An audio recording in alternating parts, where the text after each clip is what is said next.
there, Selena. Oh, hello there, Nikki. Fancy meeting you here. So fancy, despite the fact that we scheduled a time. Right. Are you ready to dig into this special two-parter? This doozy? I'm ready. All right. Well, I wanted to kick us off this week by sharing what I think is kind of a critical piece of the show's history. I mentioned last week that the show was actually put on hiatus after New Year's Days aired, which, as we'll all remember, was not my favorite episode. Mm-hmm. I'll just give a tiny history lesson before we dive into this week's episode, okay? Let's hear it. Okay. So we mentioned way back, probably in episode 1, that the show premiered originally on a Monday night, which was a great night for comedies. And it did pretty well. It was consistently in the top 20 or 30 shows on TV, which is great, right? Mm-hmm. But it eventually found its way to Thursday night on CBS. And it aired competing against Night Court. Did you ever watch Night Court? I did. I love Night Court. So did everyone else, and that was the problem. Oh, oops. It did not do well. NBC is historically known for its Thursday night comedy block. It's just formidable. Hardly anyone can compete with it. Think about Friends. That was a Thursday night show. So a lot of places that I was researching called this really an inexplicable move. There was no clear reason why they moved Designing Women. But I found a Washington Post article that quoted LBT as actually saying that network execs thought it would have been good competition for Night Court, specifically because Designing Women followed Knots Landing. So I think their logic was a lot of women watched Knots Landing, so they were going to follow along after Knots Landing and watch Designing Women. And so they were going to carry that women block and fight Night Court. The problem was LBT says that the same women who were watching Knots Landing were not the same women that were watching Designing Women. And it turns out she was right. The network execs were wrong. LBT was right. And the shift ended up being kind of a death sentence for the show. After just 4 episodes in that slot and 11 episodes total in that first season, the show was shelved on January 1st, 1987, after the ratings had declined dramatically. So it wasn't technically canceled. It was, quote unquote, put on hiatus, which is code for about to be canceled. Right. So, they saw the rating for New Year's Days and they were like, I think so. So. It might have been a culmination of, because like I said, I think it was 4 episodes in that slot. So I think they were kind of watching the ratings dip and they were just sort of like, this is not working out. And it wasn't like, we made a bad move. Just, this isn't working. This show. Right. Exactly. Yeah. So according to a People magazine article that I found on designingwomenonline.com, and I'll include that link in the show notes, Dixie Carter said, quote, "We knew we were doomed, but what made it so painful was that this was one show that didn't deserve to go down the tubes." So the Designing Women themselves were not happy about this. So I'll never be able to give all the right people all the credit that they're due for bringing the show back, because I think some of those things just get lost to time. But one article I found said that, quote, 2 of the show's most ardent fans, armed with computerized mailing lists of fans across the country, joined high tech. I know. Joined forces with a watchdog organization called Viewers for Quality Television to generate a letter writing campaign to save the show. A letter writing campaign. That's wild. Washington Post seemed to indicate that one of those 2 people that I just mentioned, was actually involved with Viewers for Quality TV. So that organization, and that LBT was the one to ask for their help. So she kind of put in a call and said, like, you guys have helped save shows before. Can you help us out? As a result of the work, 50,000 fans sent letters to CBS. Which was apparently a significant number. That same Washington Post article I found referred to it as what may be the biggest letter writing campaign in television history. Keeping in mind that was in 1987, but at the time it was the biggest. After that, it was a pretty quick about face. I didn't write the dates down, but I think one article I read said it was put on hiatus January 1st. They changed their mind by like January 8th. So it was a quick turnaround. Wow. Yeah. But it returned to the air, retooled as a Sunday show on February 1st with this 2-part special that we're going to talk about today. The Sunday night time slot was good for it because it would air after 60 minutes, which was popular. And then the show would encounter minimal resistance on other networks because it wasn't necessarily a huge comedy night. Not a lot of competition directly. There you go. Okay. So going into this episode, I just wanted to kind of set the stage. That's sort of, where we were in television history, in designing women history. This 2-part episode was LBT and the women's first foray back into TV following that very brief, but really important hiatus. 2 more quick things I wanted to mention background wise, which we may get into. It may be in your notes somewhere. It may be in mine. But I did want to mention that the day before Thanksgiving, 1986, so Thanksgiving just before this aired, LBT's mom died, unfortunately. And then the day before Christmas, her husband, Harry Thomason's mother, died of breast cancer, in fact. Okay. So mentally, that's where she was in writing these episodes. So with that, I will kind of leave it there. I just wanted to set the stage that we had a very important moment in the show's history, obviously very important family moment for the Thomasons.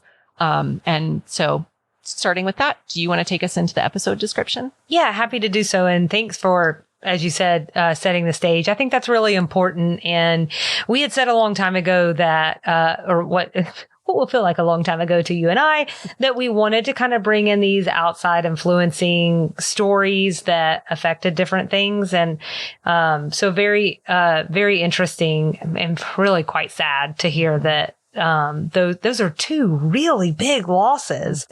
So I think the big thing again is that we are going to be covering episodes 12 and 13 tonight. And today, whatever time it is in your world, when are you listening? Make it your time. But actually, I just wanted to let you know, I did not grab the Hulu descriptions. I grabbed the IMDb descriptions. Oh. I don't quite remember now, but for whatever reason, I just didn't think that the episode descriptions weren't cutting it. Oh. So I went and I grabbed these instead. So it's a little bit of a change up. Okay. So Mary Jo, this is for episode 12, or what we'll be kind of thinking of as part 1. Mary Jo and JD's romantic evening is interrupted when her ex-husband Ted brings home the children on a flimsy excuse. Meanwhile, Anthony is required to attend a $5,000 poker game after a run-in with a corrupt businessman, and Charlene looks for a new doctor when her old one says to wait and see after finding a lump in her breast. So that's episode 12. The next episode, episode 13, or what we'll probably be referring to as part 2, is JD brings his ex-wife and Mary Jo's ex-husband Ted together to lay down some ground rules. Charlene goes in for a biopsy while Julia confronts her old doctor. Anthony tries to hide from 2 of Mr. Beebe's bodyguards. The air date for this is February 1st, 1987. Again, that's really quick turnaround, like you said, from the show getting shelved. And then the director was Barnett Kellman. I just wanted to do a couple of his credits here, which was Murphy Brown, a favorite of mine. The Middle, which I know that you like a lot. So I wanted to make sure you heard about that. And then I've got a Dolly connection for you. Yeah, he directed Straight Talk in 1992. Oh. Have you ever seen that movie before? I have not. It's really cute. So, well, it's my list. Yeah, so check that out. And then the writer on this one is LBT. So with that, I'm going to hand it over to you, Nikki, and let's get into this bad boy because we got it. It's a doozy. It is a doozy. So we're going to do things a little differently this time. I think typically we cover each episode by act, or we sort of split it up into these kind of 3 almost distinct parts. But this time we're covering both the episodes together because they premiered together. They just flow together, obviously, as one cohesive story. So instead, we're going to break it down by 3 major plot lines instead of by act. So full credit to Selena for pulling out these 3 major plot lines. We've got Anthony's very expensive and very mandatory poker game. We've got JD and Mary Jo's struggle with their exes. And then we have Charlene's breast cancer scare. So we're going to cover each one of those and kind of so that we have a chance to dig into some of the finer details. So we'll jump into kind of what we're calling theme 1, which is Charlene's breast cancer scare. And I'll kind of cover it by episode part 1, which is episode 12, and then part 2, which is episode 13. I hope my numbers are right. Perfect. Excellent. So focusing in on Charlene's plotline, the episode opens actually with Charlene, and she has gotten tickets to Jerry Lee Lewis. Woo! We've heard a few times throughout the show how much she loves this man. I've heard more about Jerry Lee Lewis in this show than maybe anyone else. It's been a lot, and it sounds like she's actually never made it to see, well, she's made it to see him. He's never made it to perform for her. So she's very excited. And this is a high note, right? That was sort of my impression for this whole, is like we're starting it on like, we're up here. You can't see me unless you're Nikki, but up here is above my head. And it's like, woo! Yeah. So it starts on this high note, but then it immediately goes to a low note when Mary Jo comes in looking really defeated. Right. So she comes in, and the reason this is relevant to the theme of Charlene is that Charlene is supporting Mary Jo because Mary Jo's ex-husband, Ted, has been making things challenging with the kids. He's threatened to, position her as an unfit mother. And Charlene sort of swoops in as Mary Jo's best friend and supporter and says, that's the most ridiculous thing I've ever heard. Right. The sweetest thing she said, you name me another mother willing to shellac a dinosaur outfit so the scales look wet.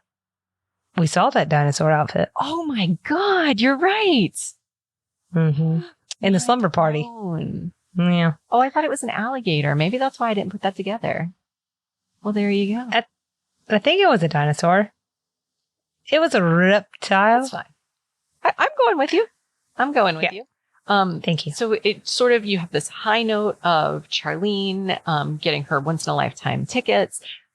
She's supporting Mary Jo. So it's sort of it's showing you all the things you love about Charlene, right? Like, oh, I love that perspective. That's great. Yeah, she's excited about life. She loves her friends. She and Suzanne have a really funny interaction here about her kind of being the office manager and taking care of the date book. So you get that sort of interaction a little bit. I do want to put in a plug to add a mention of Suzanne's alimony checks to our ultimate bingo card whenever that comes about. Right. That's a good one. There's a very funny joke in here about how Charlene had them organized by length of marriage. Yeah, that was funny. And then, we get this really funny breakdown of everything Charlene is wondering about while they're having lunch, which, as I understand it, will be your extra sugar this week. Is that correct? Yes. Yes. Stick around for extra sugar, where we will answer all of Charlene's questions. Except for what Suzanne's like in bed. I can't answer that. So that Google wouldn't help me. I tried. Oh, well, you're brave. No, I'm just kidding. I didn't try. So you get all of these great things that are happening. And the next little bit of information we get, Charlene comes in with some really great news. The great news is she doesn't have cancer. But really, it's just that her doctor told her not to worry about whether or not she has cancer. It wasn't actually that she doesn't have cancer. Yeah, but it just kind of building on what you were saying about the kind of character that Charlene is, the kind of person that she is she is a positive person. And I think that's the space that she wants to live in. So I definitely think it matches up with her character, not to question authority. Absolutely. Yeah, she very much trusts this doctor. Fortunately, her friends aren't so trusting. And Julia is not going to take that lying down. She says no. Yeah, I struggle with this a little bit because I do agree with Julia, and I'm glad that she twisted her arm, but I do think she twisted her arm. Mm-hmm. Like, it was, like, Julia's kind of a little bit of a bully. Yeah. But this was, I think there's sometimes where you need a bully in your life, and this was a time when a bully is needed. And actually, let's use a different word. Maybe we call Julia the hero of Charlene's segment. I think that's fair. I think that's a really fair categorization. Can we talk a little bit about the phone call that Charlene makes? Yeah. So she goes to call her doctor, and I don't think I wrote his name down. I can't remember. Dr. Mitchell? You got it. So she goes to call Dr. Mitchell, and gosh, I got to tell you, she's waiting to get Dr. Mitchell on the phone, and she picks up the envelope and wags it and says, Jerry Lee Lewis tickets. And the other ladies' faces in that moment, that look of like, there's Charlene. That's the person we love. But that broke my heart a little bit, to be honest. Right. But like also kind of like you could see that fear on them. Right. That wasn't quite there for her like yet. This sunshine of our lives that's like always here. And she's facing this. I don't know. It's not, maybe it was meant to be that poignant. I don't know. I'm really good at taking the slightly emotional and making them very emotional. Anyway, that got me. But she's waiting for the doctor to pick up the phone. And when he does, she tells him, just to ease my mind, could you recommend someone to give me a second opinion? Which I thought maybe the world was different in 1987. I would never call my doctor to get a recommendation. No. That felt strange. I have something here that says, I feel like maybe she could have just gotten a second opinion. Right. Like, you don't need permission. But it's Charlene, and maybe she feels like she does. But I think it's hard. I've only seen the episode 12 times, but it has been a little bit. But I feel like maybe Julia pushed her to get on the phone with Dr. Mitchell too. But I do feel like you get the sense that I think Charlene felt she owed this to him too. And even though it's Atlanta, it is Atlanta in 87, and I do think Atlanta's much smaller. And I do think there is still sort of that family doctor, My doctor doesn't know my name. Right. But this is a different time, and this is a different scenario. But I think it's fair to say, even though we only hear at first her side of the call, it doesn't go well. Right. No, it doesn't go well. Charlene is really upset because he's mad at her. He's mad and tells her, well, if you don't have faith in me, you need to find another provider. And she takes that personally because I think in part because she doesn't like hurting people, in part because this person that she trusted and respected suddenly feels like he doesn't respect her. So it doesn't go well. She doesn't feel good about it. I think another piece of information that we get in this kind of exchange with Julia and Charlene is that Julia and Suzanne have a friend who waited too long to get taken care of. And I think that piece becomes relevant later on. So I want to make sure to mention that because it's a breadcrumb that I think I missed the first time I watched it. Right. Well, I don't know that you missed it the first time you watched it, but I hear you. And it definitely is a breadcrumb. And I think one thing that also Charlene, when she does get off the phone, she was like, I insulted him. When she said that, the way she said that was the thing that felt like it stabbed me because I really felt that emotional note in her voice. And also it just feels like there's some gender dynamics at play. I think maybe we can get into that more a little bit later in this story, in this particular storyline. But I already felt like that. She sounded like a chided child to me. 100%. Yeah. 100%. It was awful. So they have that interaction and, then she's gone to get her second opinion. She goes to get her second opinion and she comes back. And this was played so like, it's not mysterious. I got teary eyed here. It was played so well. She comes back and she goes, you got teary eyed too? I did. Did you? First time. Oh. First time in this show. Yeah. Because we've just fallen in love with this character. She comes back and says, well, I hope you're all happy. I got my second opinion. And my eye kept being drawn to Mary Jo. The camera flips to Mary Jo and she goes from a seated to a standing position. And you can tell in that moment with that body language, she was expecting the worst. Well, it's her best friend. Yeah. She was prepared for that not to go well. I'm seriously looking at your face and I'm feeling mine and I'm waiting for us to both cry. I know. Trying to hold it together. I'm like, stop looking at me. Sorry. I'm holding it together. It was the body language was played so beautifully in this scene because as it turns out, she says, I have cancer. What she really means is they're not sure I'm getting a biopsy. Right. But in her, those words, by the way, never uttered. Oh, right. She has completely gone, I have cancer. And is just sure that that's what's going to happen. And what gets beautiful to me is what I mentioned at the top of the show, this idea of this like once in a lifetime, living your life to the fullest. So in the show, she is younger than we are. And there are all these things that she hasn't accomplished that she lists off. Getting married, having a family, going to Europe, seeing Jerry Lee Lewis in concert. And I don't know if it's just like age and thinking about all these cool things I've already accomplished, but there is still a lot left I want to accomplish in my life. I don't know if it's coming off a pandemic and thinking about all these even tiny little things. I miss going to concerts. That's something we used to do. On my list. That could have something to do with it. I know. So I'm feeling all of this. I'm going mentally through, like, what if I were diagnosed with cancer right now? And what would my list look like? And it just, I don't know, it cut me deep. Well, we won't make you share your list. Thanks.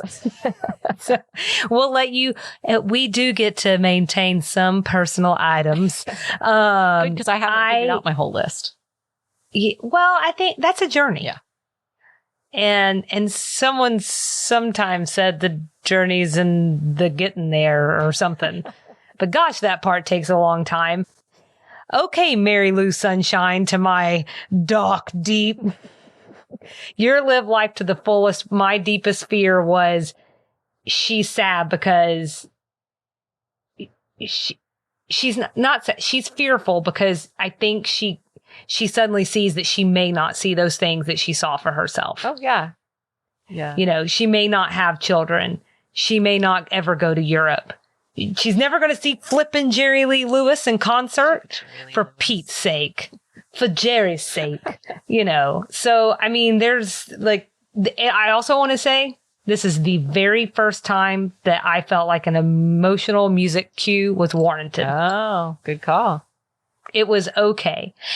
Just a couple more things, because I think this pretty much is it for this particular part before we move on to part 2. But, you know, another important part is, and why I think she just goes from like 0 to 60, like not I have a biopsy, but I have cancer. We learn earlier she had 2 aunts that had cancer, but now she says I would say punchline, but not funny, which is that both of her aunts died. Right. Yeah. And I wonder now, with what you shared at the top, is LBT thinking, oh, you know, what's she thinking about right there? Oh, man. Yeah. You know, but, you know, this might also be around this scientifically when we're learning about the connection and how it can be not just environmental, but it can be hereditary. Mm-hmm. And gene therapy and all of that stuff is probably. Yeah, I definitely read, and I don't know the exact timeline on that. I definitely read a few different articles specifically about this episode that got into the fact that breast cancer was not in the common vernacular at this point in time the way that it is today, or the way that it was in even like 2000. I see. At this point in time, no Susan G. Komen. Exactly. At this point in time, we weren't really talking about it. So this was a really big moment for breast cancer on TV. I'm so glad that you looked into that, because I was very curious. Like it felt like LBT was trying to make a statement here, right? I mean, it's obvious, but like it's more than this stuff that's going on, and this being like a love letter to their mothers. I think this is, you know, and especially with the scenes that we'll get into here shortly, she is talking loud and clear to the medical community. It is a really beautiful advocacy point and a really nice platform to do it. It's incredibly brave to take this show that was on the bubble, to get it back in your hands, and then to spend your first piece of time back on TV to talk about this thing that no one's talking about, and to say, we have a problem in the medical community. There's an issue. That's incredibly brave and an amazing way to use a platform. So it's a comedy. It's a silly show, but this is one moment where we're reminded of the power of this show and of TV in general. One might call it quality television and do a letter writing campaign. One might, indeed. So that's part 1. You want to get into part 2 next? Let's do it. When part 2 opens back on Charlene's storyline, she's giving away some of her most prized possessions, which I think is indicative of how scared she is. So she's giving Anthony and all the women something that makes her think of them. So Anthony gets a Razorback hat from the time she lived in Arkansas. I think that's an LBT wink. I think you're right. Yeah. Julia gets her letter from President Kennedy. She says because he was always a hero of hers, so it's natural that Julia should get it. Hero for her hero. Another hero. Mary Jo gets a framed autographed picture of Elvis. Suzanne gets her grandmother's silver hand mirror. And she has a bunch of letters and mementos for her old boyfriend so that she can say goodbye to them. Yeah. Anything in there strike you that you want to comment on? I just kind of want to go back to something now that I think that you hit on really nice at the top, which is like, Charlene's just a good person. And she's really thoughtful. And the reason she gives Suzanne this hand mirror is because she knows that she likes to look at herself. And it's like judgment free. Like it's played as a laugh line, but the way that Jean Smart delivers it as Charlene, there's not a hint of judgment in there. It's 100% innocent and wholeheartedly intended to bring her joy. Yeah. But that's not my favorite part of this part. Is there a standout for you? I don't know. What's your favorite part? Well, we meet someone, a clothing designer, if you will. Calvin Klein. Yeah. It's a case of Charlene trusting people again. She is one to trust everybody. This guy no one knows comes in, is helping her bring things into the house. And he takes with him toilet paper and paper towels. And I absolutely loved how Julia said, that's what they're there for. That was amazing. And he's not just any guy. Like, obviously, this guy's had a tough time. Yeah, right. Right. He is a little disheveled, maybe dirty. I feel like I remember his face having dirt on it or something. Yeah, they played him dirty. Okay. He looks like a chimney sweep. Yeah. Well, so since we're here and I've taken you down this path, I'll just say that this is my absolute favorite part of the show. Even though it was super random, it's my favorite line of the show, which it was so subtle, but it's because it's Anthony.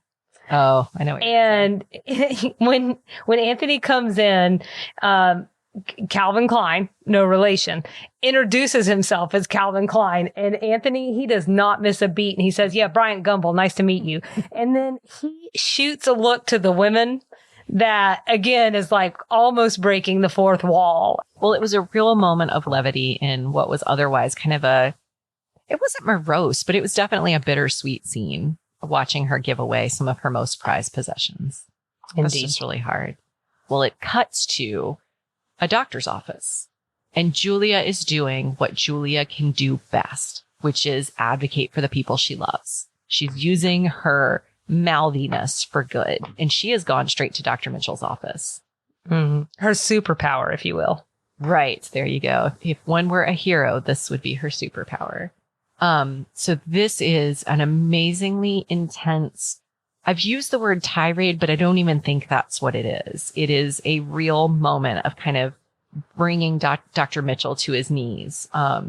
It was amazingly written. It was amazingly placed. It gave me full body chills. I wish that I had her poise. That's one of those things where you just wish in that moment that you could deliver that language, and that, like, at one point she says, and we're going to play the clip. She says, I'm not emotional, doctor. I'm just plain mad. And I wish when I were mad, I sounded as controlled as she does. Yeah. Yeah, it's weird because part of me is like, I was thinking this right before we started, because I was sort of trying to think back through the episodes. And I had this thought, like, if it was anyone else but Dixie Carter, I'd be like, you are overplaying this. But it's perfect. It is perfection. Let's let Julia do the talking, okay? Sounds good.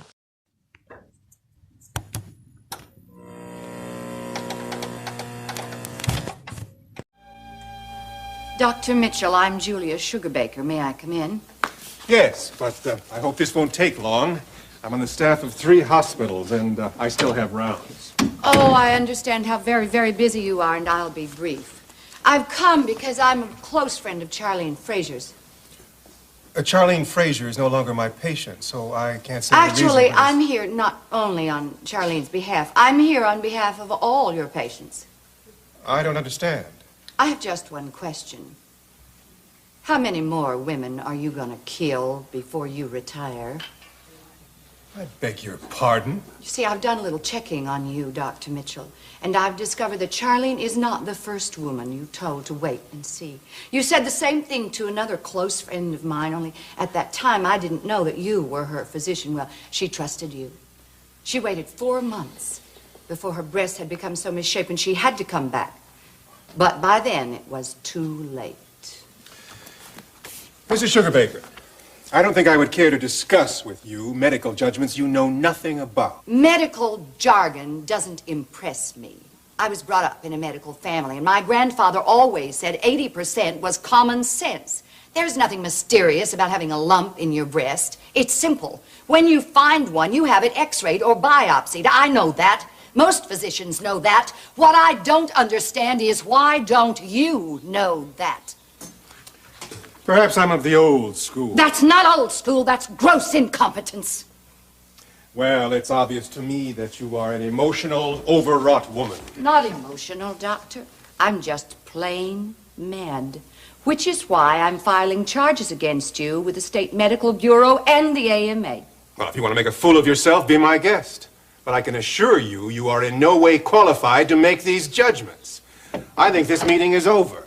I think so, too. But as for qualified, neither are you. You don't depend on medicine.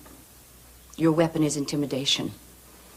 You're a seemingly kind, benevolent authority figure who tells women to let you do their worrying for them. Well, there's just one thing wrong with that, Dr. Mitchell. You don't have to do the dying.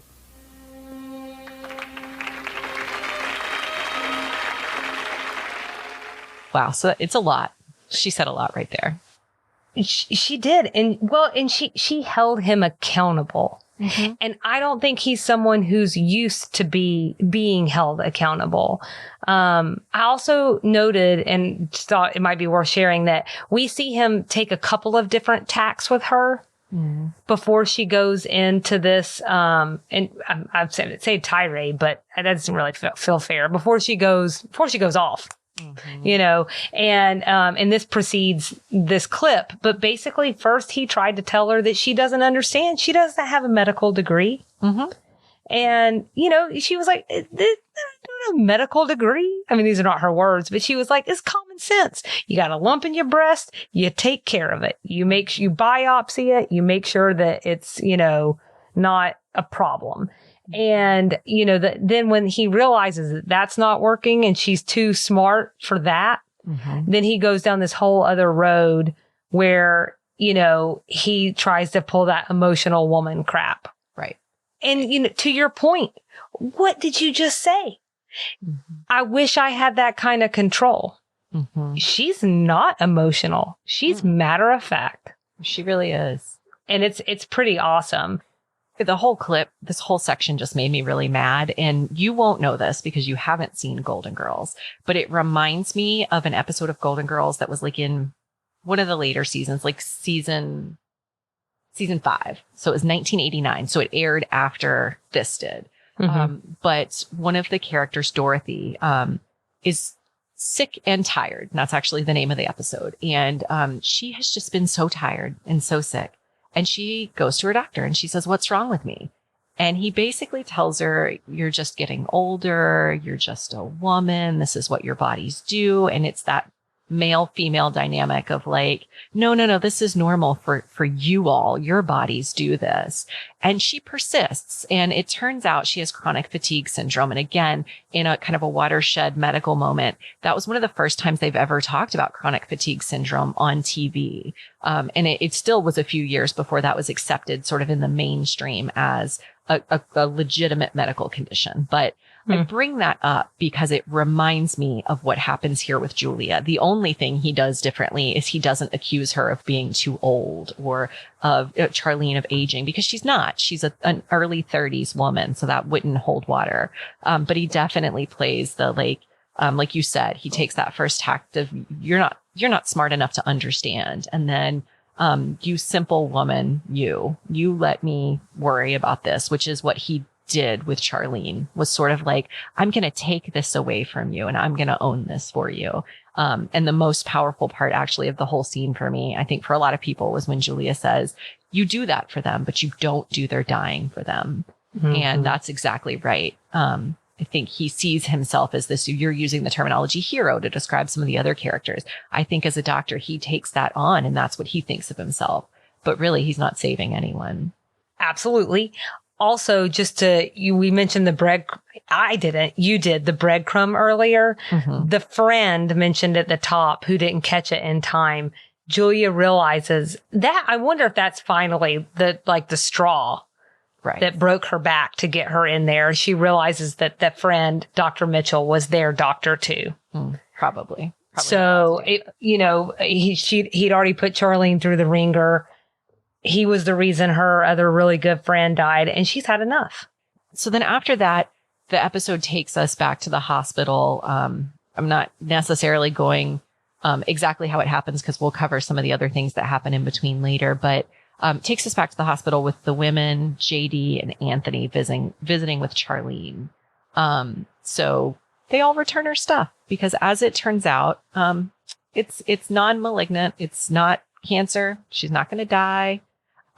She also has a little bit of a surprise. She gets a telegram. So now we got a telegram. Darn telegrams. They're just flying around left and right in the 80s. Yeah. It's from Jerry Lee Lewis. He says, I think it said, I was there. Where were you? Mm-hmm. I think Mary Jo has coordinated this for him. Maybe JD helped, so that Charlene would get some semblance of her dream, but they are also going to take her to Macon to see him in a few weeks. Macon is in Georgia. Right. Just one of my Southern references. So then they have this really nice sort of like the end of the episode coming together moment. And then I mentioned at the very beginning that this episode was dedicated to LBT's mother-in-law and also her own mother. So it definitely runs close to home. And then there were just some really cute one-liners throughout even this kind of plot line. I really thought it was funny how Suzanne, she's handing out all these gifts and Mary Jo says, but what happens when you're fine, what are we going to do? And Suzanne says, do we have to give them all back? And everybody looks at her like, well, of course we do. But it was just, I really appreciated how they took this really heavy thing and wove in those other kind of cute things. I appreciated that. So do you want to move into Mary Jo and JD? The Battle of the Exes? Let's move into the Battle of these Exes. Nikki, you've sort of already set this one up for us, so thank you for doing that at the top. I did accidentally omit the title of the overall episodes for 12 and 13. It's Old Spouses Never Die, which doesn't really tell us anything but about Mary Jo's plot line, which is interesting. And that's why I think this episode wasn't what I thought it was going to be. Yeah. It surprised me. It's misleading. Mm-hmm.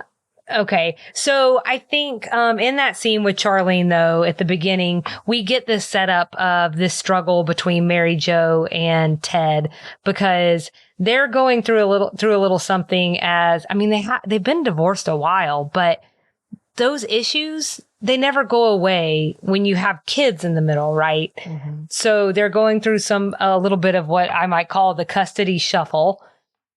And part of that is that it's not just fair and equal time, but it's also two sets of rules. Mm-hmm. And that's what Mary Jo is really kind of lamenting about. That, I think Ted has a lot of guilt over the divorce and he's letting the kids do whatever they want. And it's not bringing out the greatest side in the kids either. And then it's causing friction when they're home with her. And I don't know. I thought some of this was really interesting here because, she sort of says that Ted looks at her the last time he dropped off the kids and he says, you better watch out. You might just turn into an unfit mother. But there wasn't really predicated on anything. Mm-hmm. I think maybe this is some jealousy. Mm-hmm. and him feeling threatened by the fact that there's actually another person in her life right now. Yes, I think that's it. I think that has a lot to do with it. But she's really scared because Ted's a doctor. He has lots of money. And if he wanted to raise a stink, he could. Mm-hmm. It's still not easy for fathers to get custody. I think that was even more the case in the 80s. But I think money somehow always changes things. I've heard money talks. Something like that. Something else walks. I forget. So, Mary Jo walks. I don't know. So, money talks, walks, and gets you custody of your kids. That's it. That's what it is. That's it. And so I think, they have this whole interaction. Charlene and Mary Jo do. I don't want to live here because we've already talked about that, her really wanting to be supportive. But as they're talking, a really important thing comes out, which is that Mary Jo and JD have not had sex yet. Right. So, that scene, and I bring that up now because that is going to factor in to the rest of this part. Mm-hmm. I think that's really the most important thing that we learn in this first conversation that sets up this friction with Ted. But was there anything else that hit you in this first scene? I think you got it. Okay. Why don't we just go ahead and tell the people? Okay. We didn't love this part. Let's just say it. We didn't love it. Yeah, I didn't. No, it was a little bit of it was a filler storyline to me. But this next part with Mary Jo meeting JD's ex-wife, there's actually some funny stuff that happens here. Mm-hmm. I just getting straight to it. All the women at Sugar Baker's are chatting about what's going on with Mary Jo's relationship. And in true sitcom fashion, Mary Jo is sitting there talking about his ex-wife, whose name is Janet, and she's been no treat. We know from past episodes that, she's calling JD all the time for help, mm-hmm. for things that she could figure out on her own. She's made it very clear she wants to get back together. And so Mary Jo says she hopes she never runs into her because she might just have to give her a piece of her mind. And in typical 80s fashion, a woman walks in the door. Who is it, Selena? Who is it? Who could it be? My Lord, it's Janet, Oh, my stars, Janet. I mean, not even like a scene from then, just like literally 2 seconds later. Yep. It's like she called her out of thin air, mm-hmm. But here's, okay, I'm just going to go ahead and say the line. This is what happens when she comes in, because they say something along the lines, can I help you? And she goes, yeah, I just want to know which one of you bitches is Mary Jo Shively. We get a funny part here. Were you allowed to say bitches on TV back then, Selena? Nikki, I will point you to episode 2, Extra Sugar. Inconclusive. But they're saying it, so. There you go. Must have been okay. But the great thing here is after she comes in with that line, they all point to Mary Jo and go, she is. They sell her out so fast, don't they? Oh, I mean, at Thanksgiving all over again. It is. And there is zero hesitation. And then Janet proceeds to go off. She's trying to fix her broken marriage. She needs Mary Jo to go back to her ex-husband. She's trying to pick up the broken pieces of her marriage, and Mary Jo is the thing that's standing in the way of that happening. And she kind of basically, she threatens her a little bit. It's aggressive. It is aggressive. And then I think she does the meanest thing that you can do to a woman, because we are so taught to rely upon our looks. Even when we don't mean to, even when we are very aware of the way we look, we just still don't need people telling us about it. Mm-hmm. And she says that JD isn't always really good on his descriptions. This isn't exactly what she says, but basically that he was right in this case. She is just average. So messed up. But Mary Jo is stunned. She says nothing. She drops to the floor very dramatically. This is where me and Mary Jo line up again. I could see me doing something like this. She drops to the floor. Head on the ground. She is upset. And Suzanne, in perfect comedy fashion, says, well, I guess you told her. Oh, gosh, that was so funny. And that's where we end that particular scene. moving on, we have this whole thing that happens between JD and Mary Jo. They sort of have like an after action report of everything that happened between Mary Jo and Janet. You know, JD's like standing up for her, which probably wasn't the best idea. She's taking an assertiveness training, so that's probably what's really going on. I'm not a professional. I don't think that's probably in the handbook to walk in and curse someone out. So, Could be. Who knows?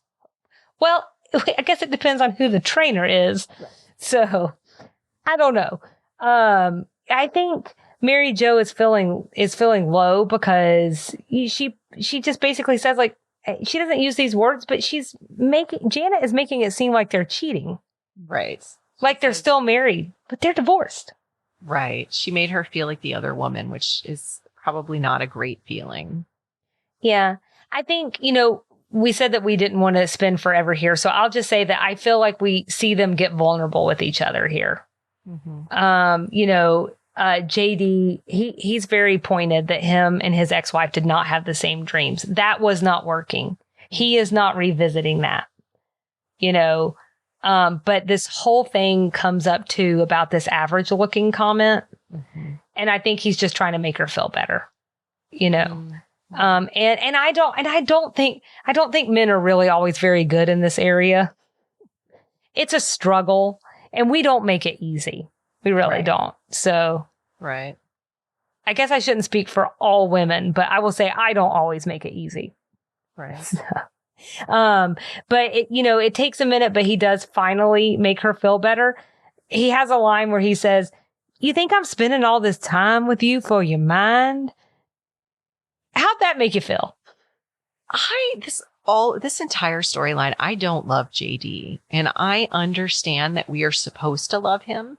From what I understand, he becomes a little bit maybe of a mainstay of the show. We've talked about how Jean Smart was married to him in real life, so I'm having to separate like real him from character him. I don't think he treats Mary Jo all that well. I think you just said like he takes up for his ex-wife, which he does, which just feels like, I think not the best tact is a nice way of saying it. Like all the things that she's done, he gives her way too much credit, and to do it in front of Mary Jo, who is clearly not the most self-confident person, just feels cruel in a way. Like it just doesn't feel nice. And then this whole sex kind of thing hanging over their relationship.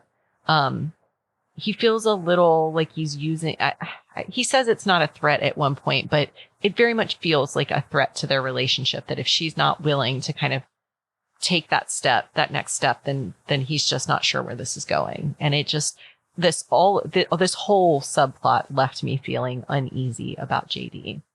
Yeah. And it's hard because I understand that that's a very important part of a relationship. Mm-hmm. But it does come off as callous. Yeah. Yeah. And I don't love it. And things don't end well that night. Right. Not really. He basically says, you know, it's time. And she's still like, she's in her head, and Ted's going to be back soon with the kids. She's got real things. I think the other thing that just sort of strikes me is like, this is what it looks like when you have a relationship when you're older. Mm-hmm. You come with emotional baggage. You come with children. Mm-hmm. You come with life experience. And you don't get necessarily that same honeymoon phase that other people do, because your responsibilities are different and your life looks different. Right. So I think what makes me mad, though, again, to go back to the gender imbalance we talked about when we talked about the doctor scene, she has to worry about all those things. She's a single mom. The standards are different for her. She goes on a date with a man. Suddenly she's an unfit mother. He is at her house with, Janet blaming Mary Jo for everything and not mad at him about what's going on. Right. So that is just really grating on me that we're watching this play out on TV, and it's real. I mean, that's really what happens. You know, a single mom is held to a different standard than a single dad is oftentimes. And they do talk about that in before Janet comes in, they talk about that double standard. Women are just supposed to be moms. Mm-hmm. And men can just, they can do whatever. They're men. They're men. You got a penis. Life is great. It makes me mad because I want JD to be better than that. And I want him to feel some of the same things she's feeling, I think. It's tough for me because I get these really bright, shining moments from him. And there's something that's just, I just think he's got a lot of great charisma. And then, like, in the next second, he feels a little bit like a bully. Mm-hmm. It's challenging. Mm-hmm. So we exit out of that scene. It's like the next day. Julia gives Mary Jo some advice, basically, on being intimate with another man. Mary Jo is trying to figure out, is it time? Like, is it time for us to take that next step? And basically, Julia says, if she loves JD and he means something to her, then it's probably time to take the lid off the cookie jar or something like that. Which feels like, I'm like, yeah, cookies. I'm like, that sounds delicious and wonderful. The next time we come back to Mary Jo's plot line, she's back with JD again. This is a little tough because just to kind of bring back in the other plot point, by now she's learned that Charlene is going in for this biopsy. They've had that really upsetting conversation. I think she's emotionally drained. She's just not ready for this. And the whole point of them getting together is this is supposed to be a sexy evening. Right. And it is anything but. She ain't ready for all this. I mean, when she takes off and she has like I don't know. It is a nightie, but it's like, I don't know. It's not Victoria's Secret. It's not Fredericks of Hollywood. And then I don't know if you noticed or not, but she had pink fuzzy slippers on. Did you notice that? I didn't notice that. When I looked at her outfit, it reminded me of something, that show Westworld where they have, the women in the Wild West who work in like the brothel. It reminded me of something they would wear. That's so funny because I was thinking like country. Yes. Yeah. Like I could like it would be a sexy day outfit. Yes. Like or how they'll have you dress up you take the old timey portraits. Yes, exactly. And you kind of see her with like a little pistol. Lanny. Yes, absolutely. Yeah, and it's in like the sepia tones. Yeah, so it's that, but she's wearing pink fuzzy slippers, and I got to tell you, adorable. It's adorable, but she ain't ready. She ain't ready to get it on if she's got her pink fuzzies on. I did love in this scene how business-like it was. This is the one where he says, she says, "So you want to do it upstairs or downstairs?" And he goes, "I don't really remember what I put on my application." Yeah, but he's still like okay with it. You could tell he was like kind of like annoyed by that, but also like, are we going to do it or do this, right? Right. Like I've invested 4 months now and right. It's like a punch card at like the Subway trying to get that sandwich. Here it comes out. She has not been with anyone but Ted. Mm-hmm. I think maybe we've heard that before, but it's the first time that JD's hearing it. Mm-hmm. And that's what this was really about. It's not just that piece, but it's also that she sat at home and he came home being with other women many nights. Yeah. And that hasn't left her. And I think he starts to get it a little bit. Mm-hmm. And it seems like those insecurities are easing. It seems like the night's being salvaged. I think we're about to have a Rhett Scarlett moment. He's about to toss her over his shoulder. And then the doorbell rings. And it's Ted. And basically, we learned this at the top in the description. He's there on some flimsy excuse. It doesn't matter. I will tell you the thing that stuck out for me here is that Ted goes and answers the phone when it rings. What was that about? That's him pissing on the territory of his used to be home. Right. So we know exactly what that's about. But obviously, that this is sort of kind of intensifying the situation. Mm-hmm. Then it's worse news because it's Janet on the phone.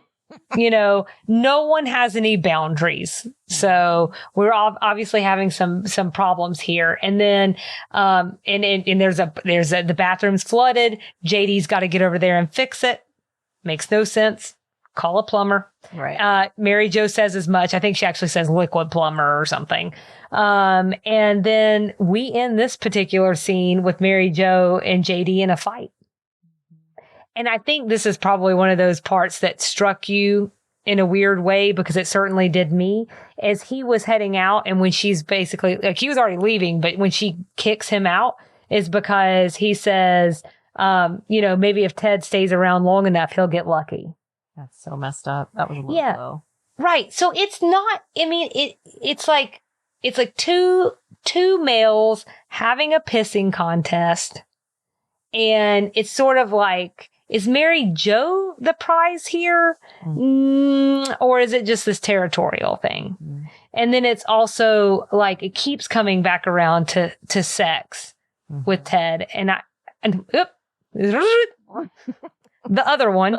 It keeps coming back around to sex with JD. And I think that just gets frustrating as a viewer. Yeah, it really does. It really does. Especially when you kind of want to hold them to a higher standard, because they do have life experience and they do presumably know what a quality, productive relationship can be, and that sex doesn't have to be the end game. There can be so much more to it. And it just feels like that's his end game, which to me feels like a 17-year-old boy. We get to our final scene with this. The meeting of the exes is what I'm calling this last one. And basically, JD and Mary Jo, even though they're not getting along that well in the moment, they call over Janet and Ted. I think we get a little bit of a saving grace here. Ted is he's very stern. And not stern with Mary Jo, but stern with Ted, and also stern with his own ex-wife. You mean that JD? Like JD. Did I do it again? Oh, Lord. Okay. But JD he's very stern, and he lets them know, like, what's been going on? That can't happen anymore. Mm-hmm. We also get him saying that him and Mary Jo, and he tells this to their exes, they're intending to build a life together. The look on her face says this is the first time she's heard that. To me. Mm-hmm. And then, he puts up some boundaries. They wish them well. Personal lives, none of their business. Phone calls are for the following: death, loss of blood, excessive vomiting. That's also your stance on phone calls too, right? It's my stance on phone calls in general. It's my stance on phone calls from the family while we're podcasting. Yes. And then I take all phone calls during this. And then I'm just going to say that JD's finally going to get some. That's how we wrap up this scene. And for better or worse, I know we've had a lot of conversations about, like, we're not exactly happy with him, but she literally does call him her hero. Yeah. And he is, in this moment, the hero, I think, of this, because he does all the talking. We could unpack that for another hour and a half, but what do you say that we go ahead and move on to our final plot line, Mr. Anthony Bouvier? Let's do it. So for our final theme for this episode, we get into probably the most lighthearted, if you can call potential murder and extortion lighthearted. But Anthony's involved, so it is pretty lighthearted compared to some of the other things happening in the episode. We get into a little bit of a situation that Anthony has found himself in. It's a little bit of hot water, I would say. And what's interesting about this one is it actually takes several scenes of the show for him to even come into play. But it turns out he's probably going to have to relocate to a whole nother planet because he needs $5,000 and he does not have $5,000. But he has gotten himself in with some, they call them thugs, and just it sounds like some bad guys. His name's Mr. BB. He's the Slacks King of the South.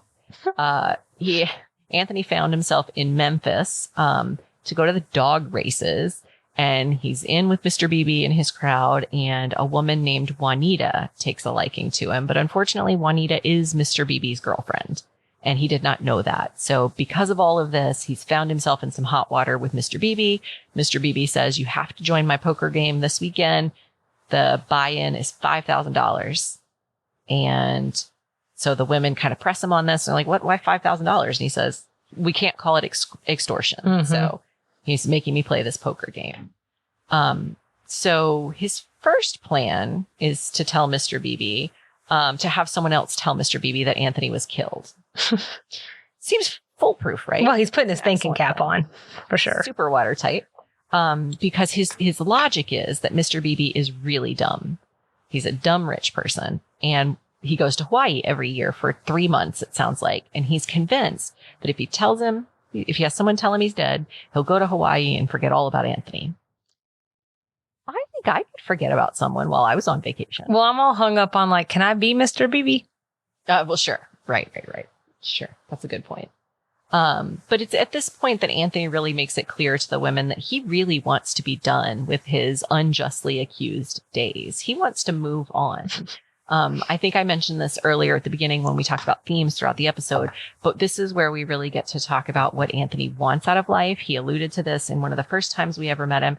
The man just wants to go to college. He wants to go to junior college. He wants one of those fancy button-down sweaters. He wants to join the pep club. I love it. I love it when we get these little snapshots. So wholesome. I loved everything about it. Yeah, I absolutely loved that. I loved everything that was happening there.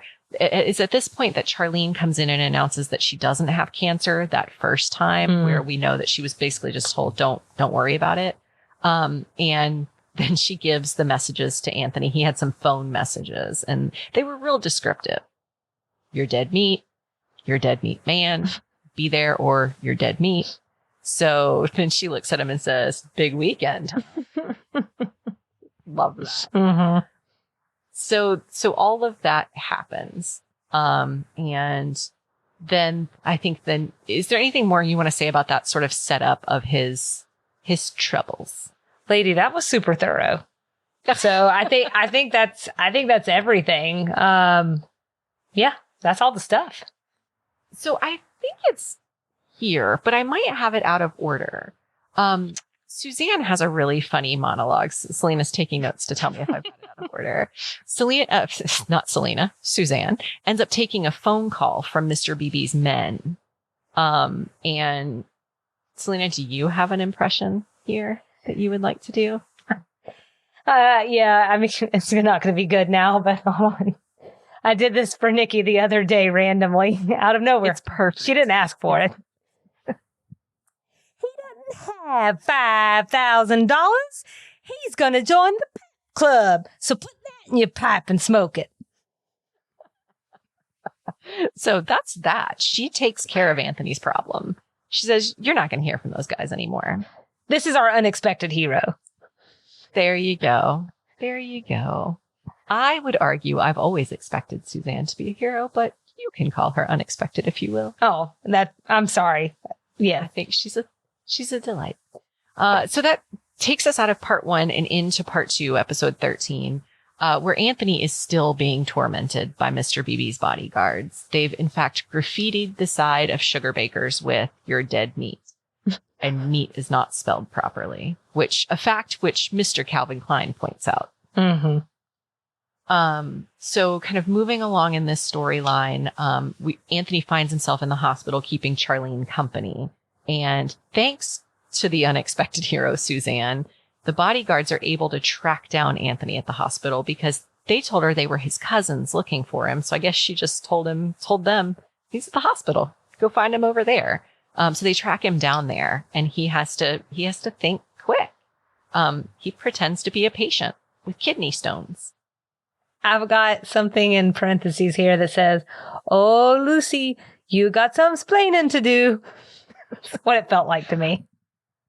It felt like that was such a silly, you've got these two men that have no qualms about killing you and you tell them you have kidney stones? Or just and leave. Just gonna be like, he had time to get naked.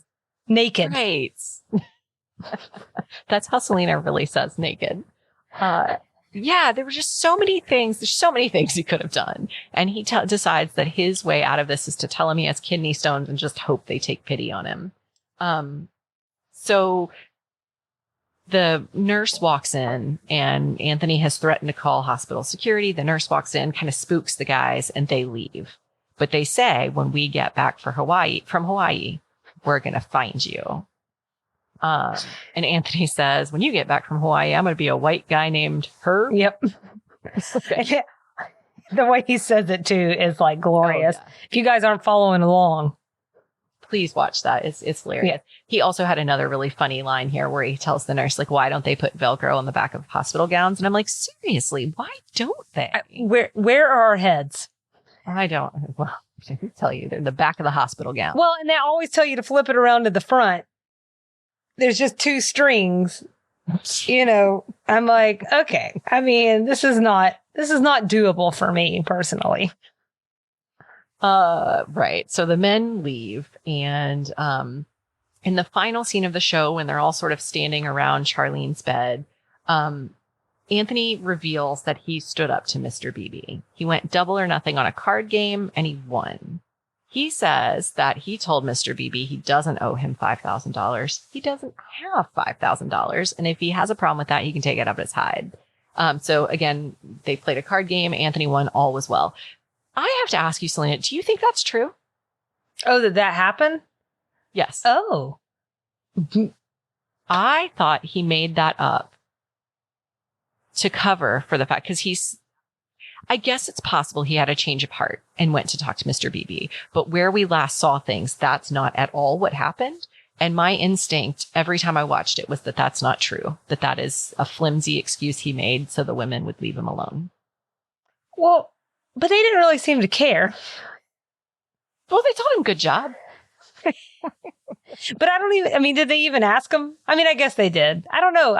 You just blew my mind because I didn't even think that could possibly not be true. The whole thing that I thought was not true in the episode was the telegram from Jerry Lee Lewis. Oh, yeah. I wondered about that too, but I'm going. Oh, maybe it's all lies in the last scene. Maybe he didn't actually say that. What now? Because then Charlene would have cancer. Not that lie. Oh, just hers would be the Jerry Lee Lewis telegram. Okay. Mary Jo and JD would have not actually had sex. And for this line, it would be what you said, which is that, like, he never really stood up to Mr. Beebe. The scene. So I'm curious if Mr. Beebe's ever coming back. This was one of the major plot lines of the story, but there wasn't that much content with Anthony's. Not really. No, like I said, I mean, he didn't even come in till a couple of scenes in. It's pretty straightforward. Like, he's got himself in hot water. Now he's got to find his way out of it. There really wasn't that much. So just not that much to say. Yeah. So Anthony is a darn delight. I want to see him in the Pep Club. Me too. And I just want to say, because it might look disproportionate how much time we spent on each, but if you watch the episode, it's spread out over the full 2 episodes, but it's not a lot. So it's probably like 7 minutes of content. Yeah, it really is very, very short. Yeah. But enough to show you a lot about Anthony and to kind of continue building this character as someone who had an unfortunate past and is bound and determined to have a brighter future, which is something I'm continuing to root for him. Yeah, I think he's gonna be our standout, but I mean, obviously I have a huge bias because I love him with the depths of my soul. Nikki, you know what time it is? Are you ready to rate this sucker? All right. I am. Are we going to talk rating scale? Let's surprise each other. Okay. Kick it off. You want to surprise each other? You look like you don't. No, I do. My grading scale is barehanded pig wrestling matches. Oh. I give this one a 4 out of 5. Oh. Wow. 5. I almost gave it a 5 out of 5. Wow. The first time I watched this episode, I said there was a disconnect between the title and the show itself, and it just was not at all what I was expecting. I think I was actually expecting something heavier than this. I was expecting a Reese recently widowed thing to do with Julia, maybe like a death of somebody. Like, I was expecting something different than what we got, but I was unnerved by Charlene's scare because I have grown to fall in love with her and I just really, really care about her. Yeah. I absolutely loved Suzanne in this episode. I feel like she had some really funny, even though she was not a huge part of the episode where she was very funny. Just a delight. I loved Charlene finally getting to say, "That's not the point." I just loved the way she delivered that. Oh yeah, that's funny. I am a total sucker for a life or death storyline. That hits me every time. I got weepy a few times. I could have left that storyline with Anthony. I loved having Anthony there. I just wish he could have had something either more substantial or different. And like we said, the deal with the exes was boring to me.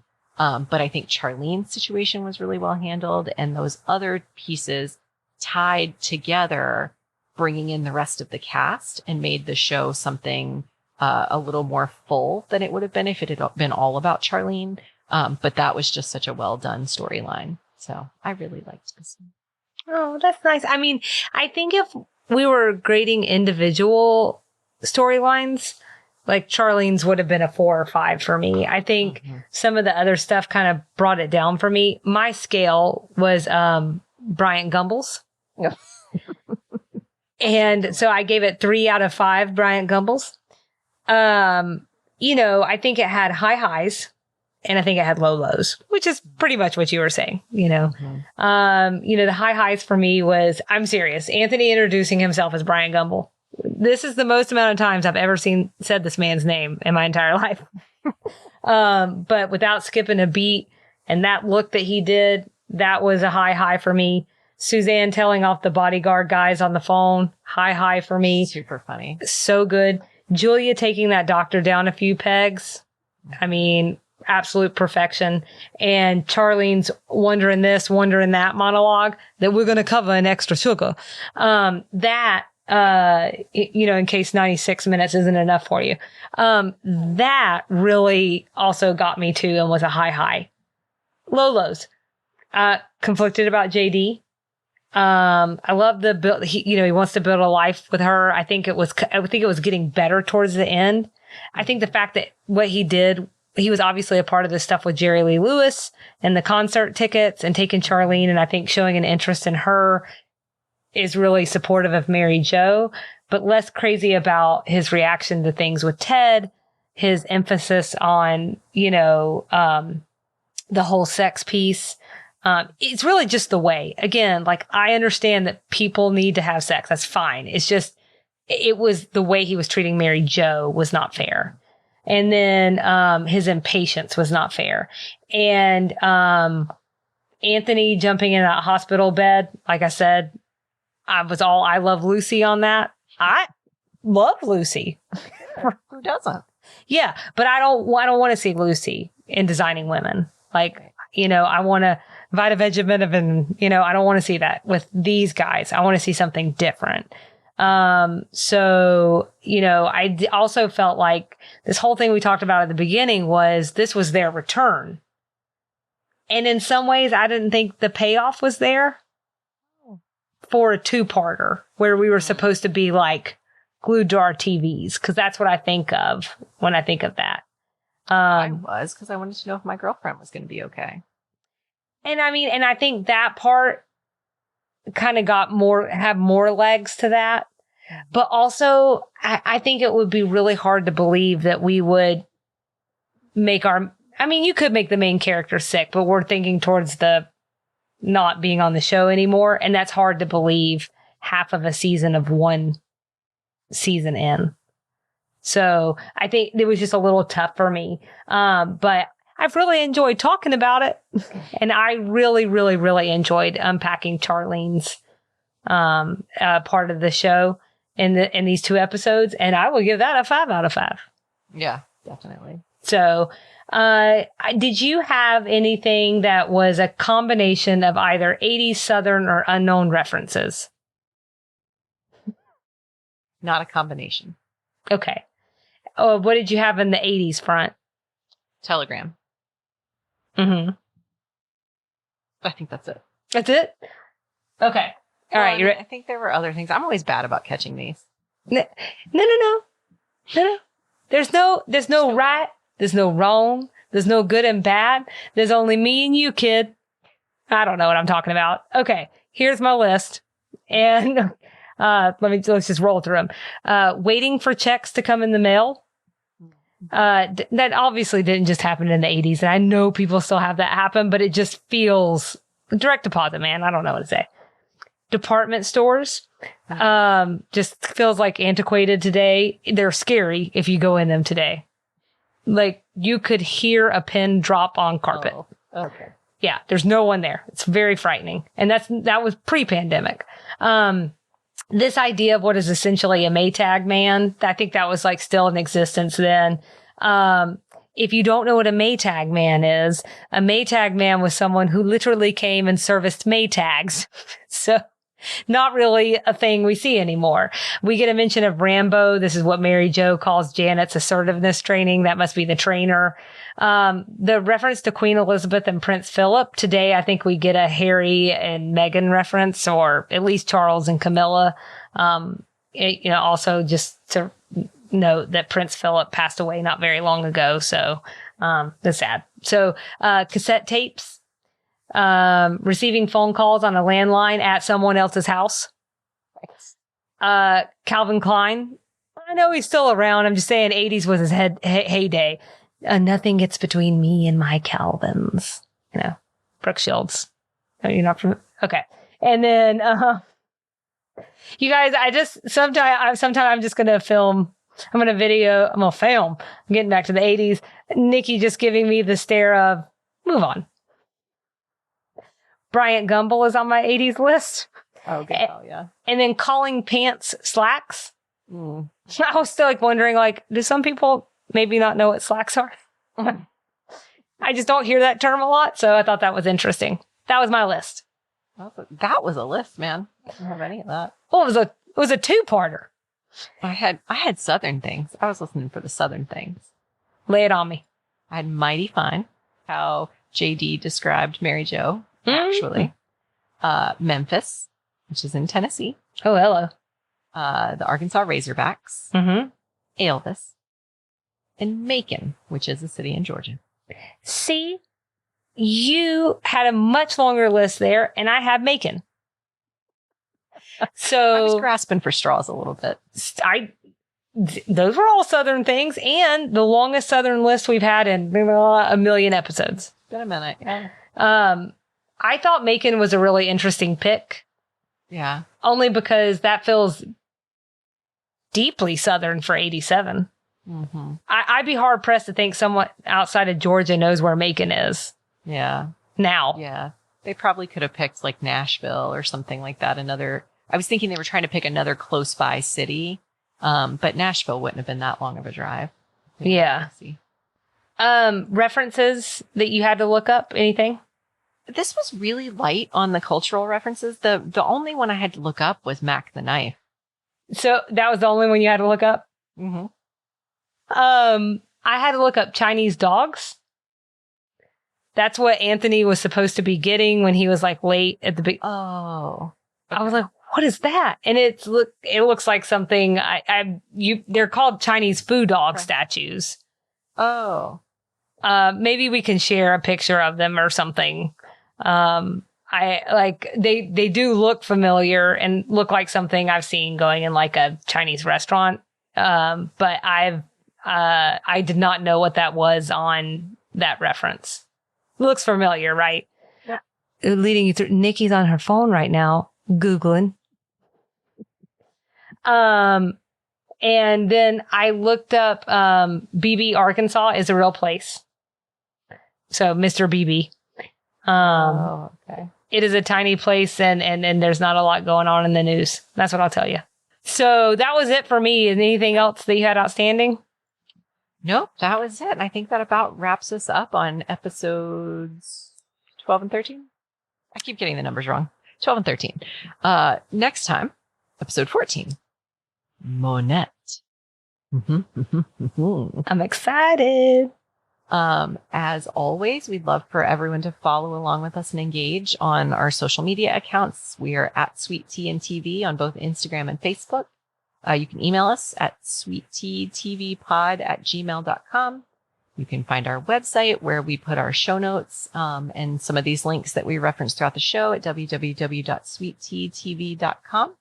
And I do want to put in a plug here, Selena, that one of the easiest ways that people can help us out on this podcast dream come true project that we're working on is to share with their friends and family. If you know someone who is just looking for a new podcast to listen to, tell people about our show. Just tell them. We are on social media. We'd love to have people engage. Share us with your friends. We'd also love if folks could rate us and review us wherever they're listening to our podcast. So I wanted to put that gentle plug in this time. Love it. Well, next time, episode 14. So I guess we'll see you around the bend. Bye.